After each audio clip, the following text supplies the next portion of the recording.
Doctor ortho Ayurvedic oil and capsule. अब दर्द भी घुटने टेकेगा। महाराष्ट्र नगर निगम चुनाव के नतीजों पर राहुल गांधी ने चुनाव आयोग पर वोट चोरी का लगाया आरोप। कहा, चुनाव आयोग लोकतंत्र की विश्वसनीयता कर रहा है कम।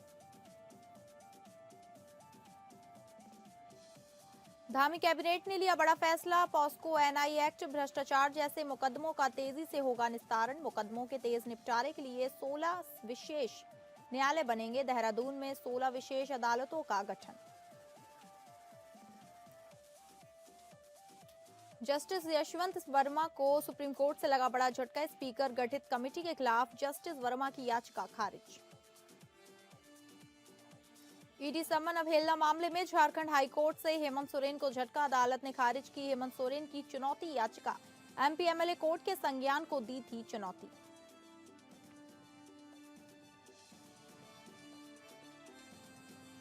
नमस्कार, आप सभी का स्वागत है टॉप अपडेट्स में और मैं हूं आपके साथ अंकिता सिंह। टॉप अपडेट्स की शुरुआत करेंगे जहां प्रधानमंत्री नरेंद्र मोदी ने केंद्रीय कक्ष में राष्ट्रमंडल के अध्यक्षों और पीठासीन अधिकारियों के 28वें सम्मेलन सीएसपीओसी का उद्घाटन किया। इस अवसर पर लोकसभा अध्यक्ष श्री ओम बिरला, राज्यसभा के उप सभापति श्री हरिवंश और अन्य गणमान्य व्यक्ति उपस्थित थे। लोकसभा अध्यक्ष ओम बिरला ने अपने संबोधन में एआई और सोशल मीडिया के बढ़ते महत्व पर प्रकाश डाला। उन्होंने कहा कि इन प्रौद्योगिकियों ने लोकतांत्रिक संस्थाओं की कार्यकुशलता और प्रभावशीलता में वृद्धि की है, लेकिन इनके दुरुपयोग से गंभीर चुनौतियां भी उत्पन्न हुई हैं। उन्होंने नैतिक एआई और विश्वसनीय सोशल मीडिया ढांचों के विकास पर बल दिया। सीएसपीओसी में राष्ट्रमंडल के 53 संप्रभु देशों की राष्ट्रीय संसदों के स्पीकर और पीठासीन अधिकारी शामिल हुए। अन्य प्रतिनिधियों में 14 अर्ध स्वायत्त संसदों के पीठासीन अधिकारी, सीपीए के महासचिव तथा उनके साथ आए अधिकारी शामिल हैं। 42 सीएसपीओसी सदस्य देशों और 4 अर्ध स्वायत्त संसदों में कुल 61 पीठाधीन अधिकारी, जिनमें 45 स्पीकर और 16 डिप्टी स्पीकर शामिल हैं, 28वें सीएसपीओसी में भाग ले रहे हैं। मुख्यमंत्री हेमंत सोरेन को झारखंड हाईकोर्ट ने बड़ा झटका देते हुए उसे याचिका को खारिज कर दिया है, जिसमें उन्होंने ईडी द्वारा दर्ज समन अवहेलना मामले में एमपी एमएलए कोर्ट के संज्ञान को चुनौती दी थी। इस मामले पर हुई आज की सुनवाई के दौरान अपना फैसला सुनाते हुए अदालत ने कहा कि चूंकि ये मामला ईडी द्वारा समन की अवहेलना पर दर्ज शिकायत से संबंधित है, इस स्तर पर अदालत हस्तक्षेप नहीं कर सकती। मालूम हो कि केंद्रीय एजेंसी ने रांची में जमीन से जुड़े एक मामले में हेमंत सोरेन को समन जारी किया था, तो वहीं इस मामले में प्रवर्तन निदेशालय रांची सीएजीएम कोर्ट द्वारा लिए गए संज्ञान आदेश को मुख्यमंत्री ने हाईकोर्ट में चुनौती दी थी। बता दें कि ईडी की ओर से अधिवक्ता जोहेब हुसैन, एके दास और सौरभ कुमार ने हाईकोर्ट में अपना पक्ष रखा। NDPC act, POCSO, NI act और भ्रष्टाचार जैसे गंभीर मामलों के तेजी से निपटारे के लिए प्रदेश में 16 विशेष न्यायालय बनाए जाएंगे। सत्येंद्र कुमार अंतिल बनाम सीबीआई मामले में सुप्रीम कोर्ट के फैसले के बाद चीफ जस्टिस की अध्यक्षता वाली समिति की संस्तुतियों पर कैबिनेट ने इस प्रस्ताव को मंजूरी दे दी है। इन विशेष अदालतों के संचालन के लिए 144 नए पदों के सृजन को भी हरी झंडी दी गई है। पहले चरण में 7 एडीजे और 9 एसीजेएम स्तर की अदालतें गठित की जाएंगी। ये अदालतें हरिद्वार, नैनीताल, ऊधम सिंह नगर और देहरादून में स्थापित होंगी। सुप्रीम कोर्ट के निर्देशों में जमानत प्रक्रिया और मौलिक अधिकारों के संरक्षण पर विशेष जोर दिया गया था। सरकार का मानना है कि इन अदालतों से विचाराधीन मामलों का बोझ कम होगा और न्याय प्रक्रिया तेज होगी। ईरान में बढ़ते तनाव और अमेरिकी हमले की अनिश्चितता के बीच भारत ने अपने नागरिकों को निकालने की तैयारी शुरू कर दी है। ईरान में लगभग 10,000 भारतीय नागरिक हैं, जिनमें छात्र, तीर्थ यात्री और मेडिकल कॉलेजों में पढ़ने वाले छात्र शामिल हैं। भारतीय दूतावास ने ईरान में भारतीय नागरिकों से प्रदर्शन स्थलों से दूर रहने और देश छोड़ने की अपील की है। दूतावास ने छात्रों और अधिकारियों के साथ संपर्क में रहकर उनकी सुरक्षा सुनिश्चित करने के लिए कदम उठाए हैं। निकासी प्रक्रिया के तहत पहले बैच के छात्रों को शुक्रवार सुबह 8 बजे तक तैयार रहने के लिए कहा गया है। भारतीय अधिकारियों और दूतावास के बीच निकासी प्रक्रिया का समन्वय किया जा रहा है। आने वाले दिनों में विशेष उड़ानों के माध्यम से सभी छात्रों को वापस लाया जाएगा। विदेश मंत्रालय ने कहा कि वह ईरान में भारतीय नागरिकों की सुरक्षा और कल्याण के लिए हर संभव प्रयास कर रहा है। मंत्रालय ने नागरिकों से अनुरोध किया है कि वे अपने नजदीकी भारतीय दूतावास या वाणिज्य दूतावास से संपर्क में रहें। महाराष्ट्र नगर निगम चुनाव 2026 के नतीजों के बाद सियासी बयानबाजी तेज हो गई है। कांग्रेस नेता राहुल गांधी ने चुनाव आयोग पर गंभीर आरोप लगाते हुए इसे वोट चोरी करार दिया है। राहुल गांधी ने कहा कि इस तरह की प्रक्रियाएं लोकतंत्र की बेबुनियाद को कमजोर करती हैं। उन्होंने चुनाव आयोग के रवैये को जनता के भरोसे के खिलाफ बताया। राहुल गांधी ने आरोप लगाया कि ऐसे कदम राष्ट्र विरोधी सोच को बढ़ावा देते हैं। इस बयान के बाद राजनीतिक हलकों में तीखी प्रतिक्रिया देखने को मिल रही है। महाराष्ट्र के छत्रपति संभाजीनगर महानगर पालिका की मतगणना के दौरान उस्मानपुरा स्थित मतगणना केंद्र पर स्थिति उस समय बिगड़ गई जब पुलिस को लाठीचार्ज करना पड़ा। इस दौरान एक पूर्व नगर सेवक के साथ मारपीट किए जाने की भी जानकारी सामने आई है। घटना के बाद मतगणना केंद्र परिसर में अफरा तफरी मच गई और माहौल तनावपूर्ण हो गया। स्थिति को नियंत्रित करने के लिए भारी पुलिस बल मौके पर तैनात किया गया। पुलिस द्वारा इलाके में सतर्कता बढ़ा दी गई और किसी को भी अनावश्यक रूप से परिसर में रुकने नहीं दिया जा रहा। फिलहाल घटना को लेकर आधिकारिक पुष्टि और विस्तृत जानकारी का इंतजार किया जा रहा है। जस्टिस यशवंत वर्मा को सुप्रीम कोर्ट से बड़ा झटका लगा है। कोर्ट ने स्पीकर गठित कमेटी के खिलाफ जस्टिस वर्मा की याचिका खारिज की है। इस मामले की सुनवाई के दौरान कोर्ट ने कहा था कि अगर जस्टिस वर्मा अपने अधिकारों के हनन को साबित कर सके तो ऐसी सूरत में ही सुप्रीम कोर्ट अनुच्छेद 32 के तहत दखल दे सकती है।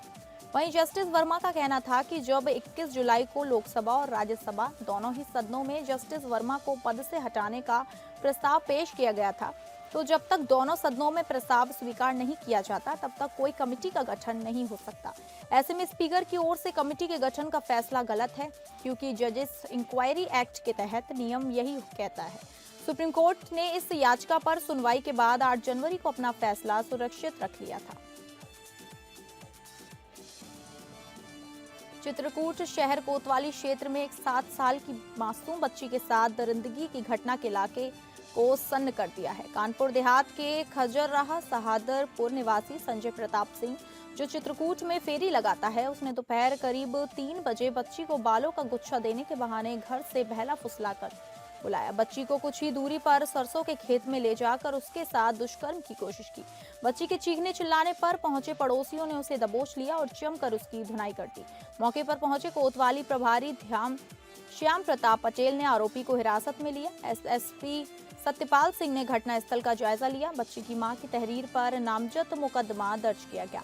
पीड़िता का मेडिकल चल रहा है और आरोपी से पूछताछ जारी है। रिपोर्ट के बाद आगे कार्रवाई होगी। आलापुर कोतवाली क्षेत्र के हिसासमुद्दीन पिपरा गांव के बाहर उस समय सनसनी फैल गई जब एक युवक का शव पेड़ से लटका हुआ मिला। मृतक की पहचान अवधेश के रूप में हुई है, जो कुछ दिन पहले ही दिल्ली से अपने घर लौटा था। शव पर खून के निशान पाए जाने से हत्या की आशंका जताई जा रही है। घटना की जानकारी मिलते ही परिजन मौके पर पहुंचे और उनमें कोहराम मच गया। सूचना पर आलापुर पुलिस भी मौके पर पहुंची और घटनास्थल का मुआयना किया। पुलिस ने शव को कब्जे में लेकर पोस्टमार्टम के लिए भेज दिया है। मामले की गंभीरता को देखते हुए पुलिस हर पहलू से जांच में जुटी है। यूपी के कौशाम्बी जिले में शर्मसार कर देने वाला एक और मामला सामने आया है, जहां घर पर अकेली नाबालिग किशोरी के साथ दुष्कर्म किए जाने का आरोप है। पीड़िता की मां की तहरीर पर पुलिस ने आरोपी युवक के खिलाफ मुकदमा दर्ज कर लिया है। पीड़िता की मां खेत में आलू खोदने गई थी। उस समय घर पर नाबालिग बेटी और छोटा बेटा मौजूद थे। किशोरी बर्तन धोने के बाद घर के बाहर बैठी थी, जबकि उसका भाई छत पर पतंग उड़ा रहा था। इसी दौरान पड़ोस में रहने वाला युवक मौके का फायदा उठाकर घर में घुस आया और किशोरी के साथ दुष्कर्म की घटना को अंजाम देकर फरार हो गया। शाम को मां के घर लौटने पर पीड़िता ने पूरी घटना बताई, जिसके बाद मां ने सैनी कोतवाली पहुंचकर लिखित तहरीर दी।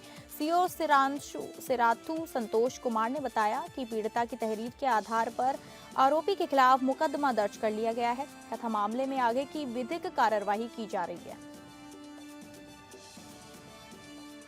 सोशल मीडिया पर मुख्यमंत्री योगी आदित्यनाथ और एक मासूम बच्चे का वीडियो तेजी से वायरल हो रहा है। वीडियो में मुख्यमंत्री बच्चे से स्नेहपूर्वक पूछते ही नजर आ रहे हैं कि उसे क्या चाहिए। इस पर बच्चा धीरे से उनके कान में अपनी इच्छा बताता है, चिप्स। मासूम की इस छोटी सी मांग सुनते ही मुख्यमंत्री योगी ठाके लगाकर हंस पड़ते हैं।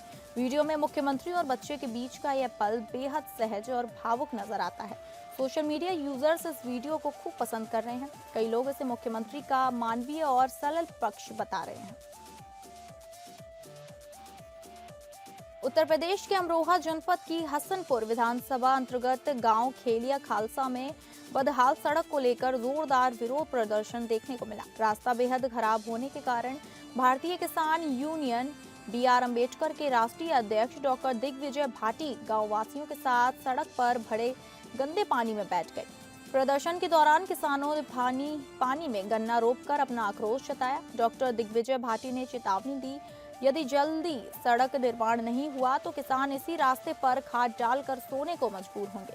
किसानों ने शासन प्रशासन को खुली चुनौती देते हुए तत्काल कार्रवाई की मांग की। विरोध प्रदर्शन में कई किसान नेता और बड़ी संख्या में ग्रामीण मौजूद रहे।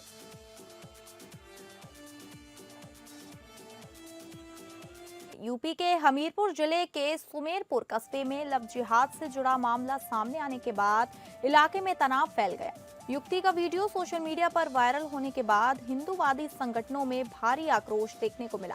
आक्रोशित लोगों ने आरोपी राशिद जादे के घर पहुंचकर बाहर खड़ी कार और मकान पर पथराव किया, जिसके बाद आरोपी मौके से फरार हो गया। घटना के विरोध में सुमेरपुर थाने का घेराव किया गया, जिसके बाद पुलिस ने मुकदमा दर्ज कर जांच शुरू कर दी। मुखबिर की सूचना पर पुलिस ने घेराबंदी कर मुख्य आरोपी अफान को मुठभेड़ के दौरान गोली मारकर गिरफ्तार कर लिया।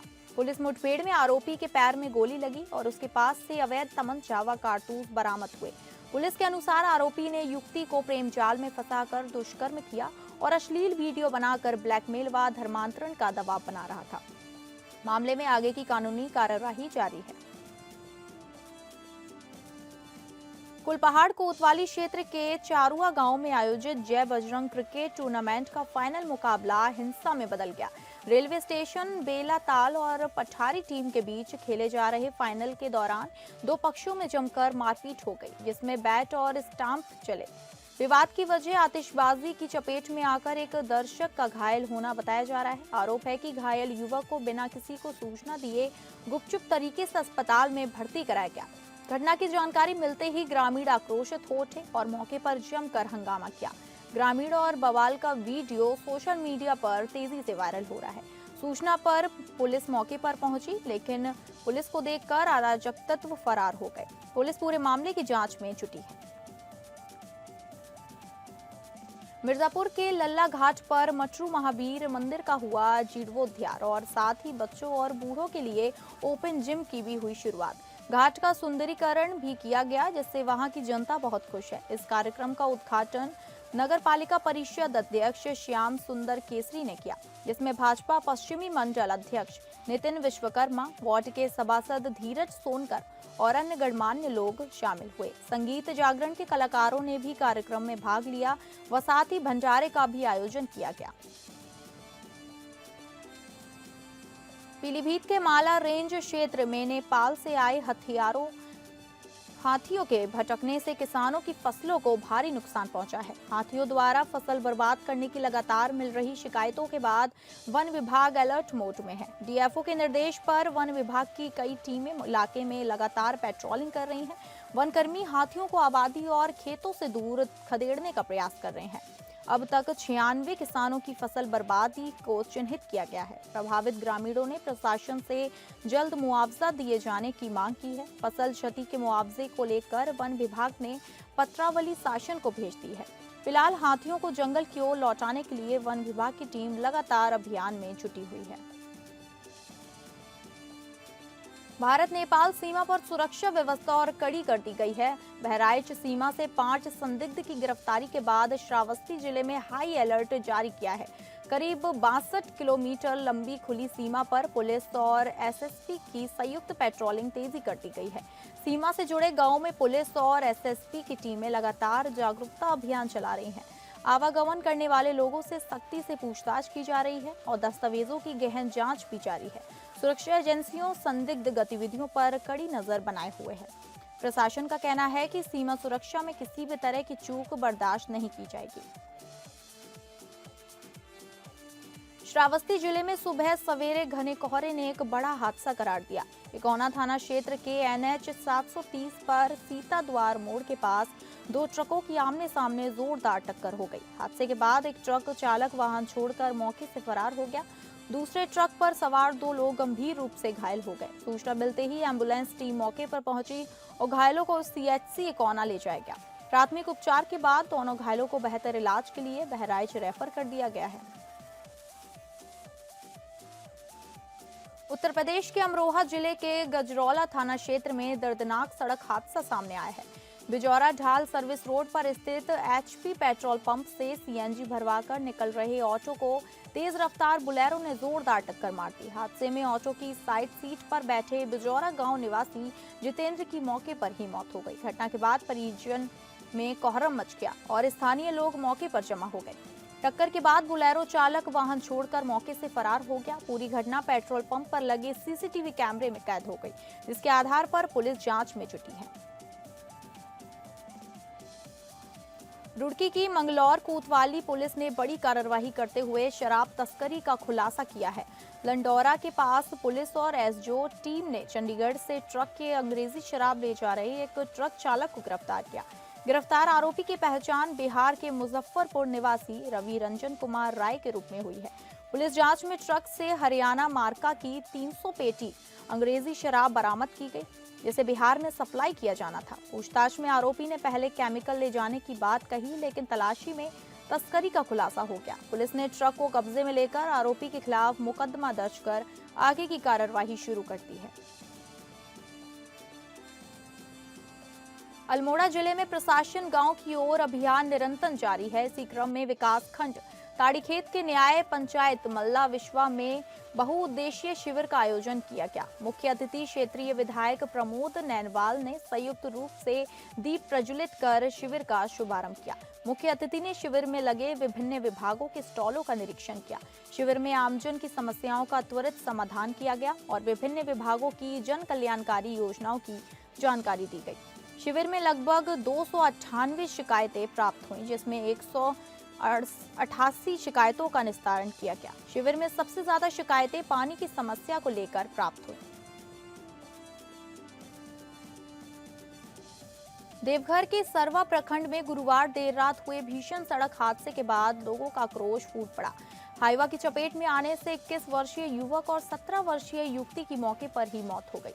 हादसे से नाराज ग्रामीणों ने सरवा सारठ मुख्य मार्ग को जाम कर दिया, जिससे घंटों तक यातायात ठप रहा। प्रत्यक्षदर्शियों के मुताबिक दोनों बाइक से जिया खारा मंदिर मेले में लौट रहे थे, तभी तेज रफ्तार हाईवा ने टक्कर मार दी। लोगों ने पुलिस और प्रशासन पर लापरवाही का आरोप लगाते हुए मुआवजे की मांग की है। शुक्रवार सुबह भी मार्ग अवरुद्ध रहा। बाद में पुलिस ने समझा बुझाकर जाम खुलवाया।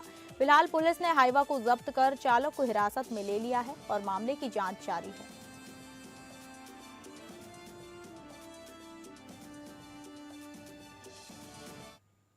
तो फिलहाल टॉप अपडेट्स में बस इतना ही। नमस्कार।